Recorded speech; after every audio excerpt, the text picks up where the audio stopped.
Hello students, आज आपण hydrostatics paradox याबद्दल इन्फॉर्मेशन बघू आपण. तर पॅराडॉक्स म्हणजे काय होते? विरोधाभास म्हणतो आपण त्याला. ठीक आहे, तर आपण आता स्टार्ट करू. लक्ष द्या ठिकाणी.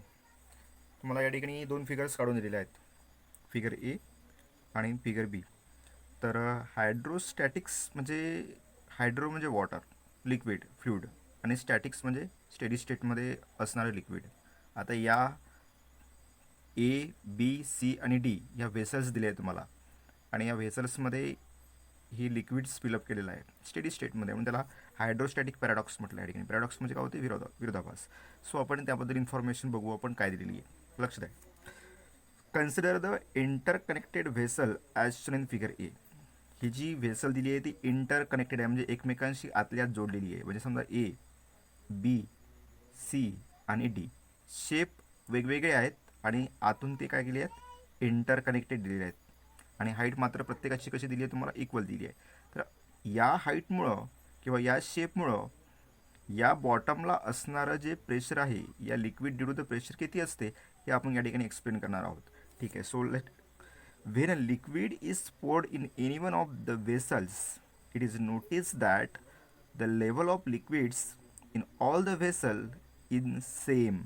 म्हणजे आपण समजा जर ए, बी, सी या तीनही चारही वेसलचे शेप वेगवेगळे जरी असले आणि त्यामध्ये जर आपण लिक्विड पोर केलं, आपण ओतलं त्याच्यामध्ये, तर त्यामध्ये या सगळ्यांची लेवल कशी दिली आहे तुम्हाला? या ठिकाणी सारखी दिलेली आहे तुम्हाला. ए, बी, सी, डी या सगळ्या वेसल्स मधली जी लेवल दिली आहे तुम्हाला ती सारखी दिली आहे. म्हणजे हाईट कशी दिली आहे तुम्हाला? सारखी दिलेली आहे.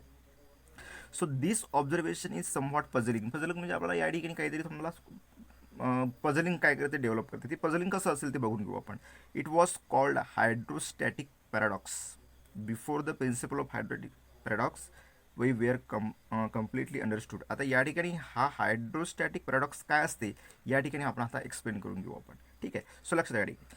So one can feel that the pressure of the base of vessel C. या ठिकाणी आपण जर सी नंबरची डायग्राम जर ऑब्झर्व केली, या ठिकाणी ही जर वेसल ऑब्झर्व केली, तर या ठिकाणी हे जे बेस आहे वेसल सीचा बेस, हां, आणि यामधलं जे असणारं जे काय असेल liquid due to the pressure आहे ते कसं होईल सांगा? या ठिकाणी pressure at the base of vessel B will be more than that of the base of the vessel B. म्हणजे या ठिकाणी आपण दोन वेसल्स कम्पेअर केलं, बी आणि सी. या ठिकाणी ही दोन्ही वेसलचे बेस जर आपण काय केले या ठिकाणी आपण ऑब्झर्व केले, तर काय होईल या ठिकाणी बघा. तुम्हाला असं या ठिकाणी लक्षात येईल की या ठिकाणी व्हेसल सीवर अप्लाय होणारं प्रेशर, बेसला अप्लाय होणारं प्रेशर हे कसं असेल? जास्त असेल कोणापेक्षा?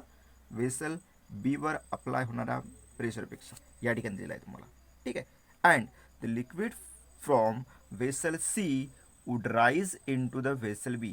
त्यामुळे काय होईल या ठिकाणी? प्रेशर जास्त असल्यामुळे काय होईल?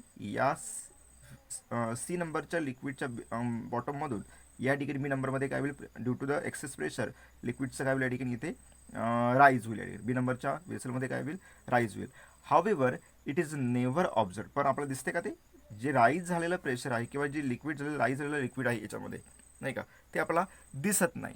ठीक आहे. So pressure at point depends only on the height of the liquid column above it. ठीक आहे. ॲक्च्युली बघा या ठिकाणी याच्यामध्ये जे प्रेशर जे डेव्हलप झालं असेल, तर ते प्रेशर कसं डेव्हलप होईल या ठिकाणी?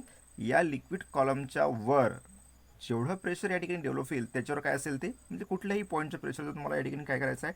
डिपेंड आहे. म्हणजे समजा या ठिकाणी ए, बी, सी, डी हे चार वेसल्स दिले आहे आणि चारही वेसलची हाईट कशी दिली आहे? सारखी दिली आहे. मात्र शेप कसा दिला आहे तुम्हाला? वेगवेगळा दिला आहे. परंतु या लिक्विडच्या वर जेवढा कोणता प्रेशर दिला आहे ते कसं आहे? सारखंच अप्लाय होत असल्यामुळं या ठिकाणी तुम्ही कुठल्याही पॉईंटचं जर प्रेशर घेतलं असेल तर ते कसं दिसेल तुम्हाला? सारखं दिसेल. ए मधल्या पॉईंटचं प्रेशर, बी मधल्या पॉईंटचं प्रेशर, सी मधल्या, तसेच डी मधल्या, नाही का. So it does not depend on the shape of vessel. परंतु ते प्रेशर या शेपवर डिपेंड राहणार नाही, मात्र कशावर डिपेंड राहील? हाईटवर डिपेंड राहील. आणि हाईट कशी दिली आहे तुम्हाला? सारखी दिली आहे. So in this case height of the liquid column is same for all vessels. मी आता सांगितलं तुम्हाला या ठिकाणी या वेसलची हाईट कशी दिली आहे तुम्हाला? सारखी दिली आहे, नाही का. सो इन दिस केस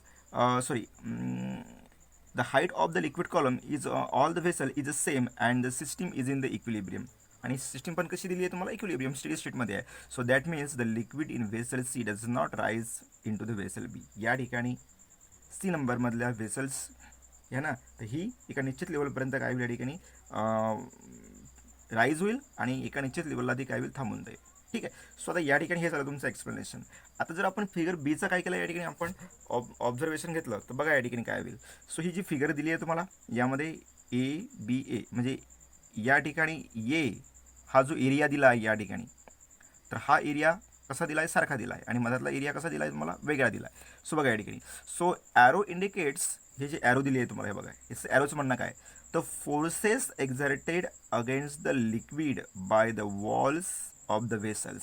नाही का. मग आता मला सांगा या ठिकाणी या लिक्विडच्या वॉलद्वारे, आता लिक्विड ज्या व्हेसलमध्ये फिलअप केला आहे आणि ज्या व्हेसलची ही वॉल आहे, तर मला सांगा या ठिकाणी या वॉलद्वारे लिक्विडद्वारे काय होईल, फोर्स काय केला जाईल, एक्झर्ट केला जाईल कोणाच्या against, liquid by the walls of the vessel.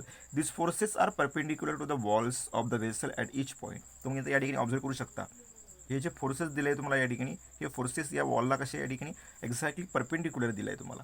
ठीक आहे. So this forces can be resolve into component. आता हे जे कॉम्पोनंट दिले आहे तुम्हाला हे हे फोर्सेस दोन कॉम्पोनंटमध्ये काय होईल रिझॉल्व केले जाईल, एक तर व्हर्टिकल डायरेक्शनने आणि दुसरे हॉरिझॉन्टल डायरेक्शनने. आता या ठिकाणी व्हर्टिकल डायरेक्शनचं कोणतं काम दिलं आहे बघू या ठिकाणी. So vertical component acts in upward direction. आता या ठिकाणी हे व्हर्टिकल कॉम्पोनंट काय करते या ठिकाणी, अपवर्ड दिशेनं काय करेल, या फोर्सेसचा जो व्हर्टिकल कॉम्पोनंट दिला आहे तुम्हाला तो काय करेल, अपवर्ड दिशेनं काय होईल, ॲक्ट होईल. परंतु या अपवर्ड दिशेला ॲक्ट होणाऱ्या फोर्सेसला कोण बॅलन्स करेल, या वेसलमध्ये असणारं जे लिक्विड आहे, लिक्विडचं वेट आहे त्याला काय करेल, ते बॅलन्स करेल. या ठिकाणी इथेच दिलेलं आहे, लक्ष द्या या ठिकाणी. So it balances the weight of the liquid in this section B is not balance या ठिकाणी. परंतु मला सांगा फक्त आपण जर बी सेक्शन जर घेतला असेल तर या ठिकाणी ही पूर्ण वेसलचं वेट काय करू शकणार नाही, ती बॅलन्स करू शकणार नाही. या ठिकाणी is not balance and contribute the pressure at base. So this is no longer paradox. त्याच्यामुळे काय होईल या ठिकाणी इथे हा पॅराडॉक्सचा नियम काय करणार नाही या ठिकाणी इथे लागू पडणार नाही. सो ही झाली तुमची इन्फॉर्मेशन जी दिली आहे तुम्हाला या ठिकाणी. हायड्रोस्टॅटिक पॅराडॉक्स म्हणजे जर लिक्विडचा शेप जर काय असेल या ठिकाणी, कंटेनरचा शेप कसा असेल, डिफरंट असेल, तर त्या ठिकाणी काय होतं या ठिकाणी शेप कसाही असो, परंतु एका निश्चित लेवलपर्यंत जर त्याची लिक्विडची जर हाईट वाढली तर त्या शेपमधल्या प्रत्येक पॉईंटचं, कुठल्याही पॉईंटचं प्रेशर कसं असते, सारखंच राहील. तरी हाच झाला तुमचा हायड्रोस्टॅटिक पॅराडॉक्स झाला. परंतु जर आपण दुसरी जर फिगर ऑब्झर्व केली तर त्या ठिकाणी या शेपमध्ये ABC पोर्शन दिलं आहे आणि या ABC पोर्शनमध्ये आपण या ठिकाणी हे फोर्सेस बॅलन्स होत नसल्यामुळं त्या ठिकाणी हा पॅराडॉक्स काय होऊ शकत नाही, जास्त वेळपर्यंत अप्लाय होऊ शकत नाही. यालाच काय म्हणतो आपण हायड्रोस्टॅटिक पॅराडॉक्स. थँक्यू.